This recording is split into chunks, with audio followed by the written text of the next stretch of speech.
ತುಮಕೂರಲ್ಲಿ jewellery shop ಮಾಲಕಿ ಜನರಿಗೆ ಕೋಟಿ ಕೋಟಿ ನಾಮ ಹಾಕಿದ್ದಾನೆ. ಅಧಿಕ ಬಡ್ಡಿಯ ಆಸೆ ತೋರಿಸಿ ಚಾಲಾಕಿ ಶಿವಾನಂದ ಮೂರ್ತಿ ಹಣ ಎಗರಿಸಿದ್ದಾನೆ. ಚಿನ್ನ ಖರೀದಿಯಲ್ಲಿ ಲಾಭ ಕೊಡಿಸೋದಾಗಿ ವಂಚಿಸಿ ಎಸ್ಕೇಪ್ ಆಗಿದ್ದು 15 ಕೋಟಿ ಹಣ ಕಳಕೊಂಡು ಗ್ರಾಹಕರು ಕಂಗಾಲಾಗಿದ್ದಾರೆ.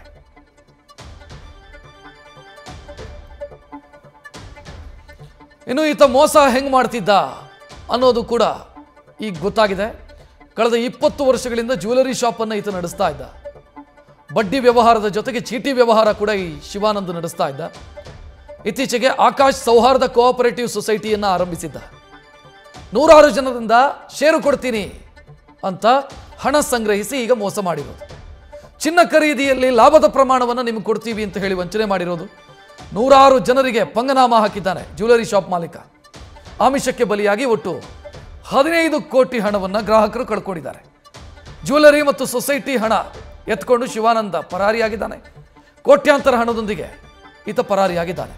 ಕುಟುಂಬ ಸಮೇತ ಈತ ಎಸ್ಕೇಪ್ ಆಗಿದ್ದು ಸದ್ಯ ಆತನ ವಿರುದ್ಧ FIR ದಾಖಲಿಸಿದ್ದಾರೆ ಪೊಲೀಸರು. ಶಿವಾನಂದ ಮೂರ್ತಿಗೆ ಯಾರೂ ಕೂಡ ಹಣ ಕೊಡಬೇಡಿ ಇನ್ನು ಅಂತ ನಿರ್ದೇಶಕರು ಮನವಿ ಮಾಡಿದ್ದಾರೆ. ನ್ಯೂಸ್ ಫಸ್ಟ್ ನಿರ್ಭೀತಿಯಿಂದ ನಿಮ್ಮ ಪರವಾಗಿ.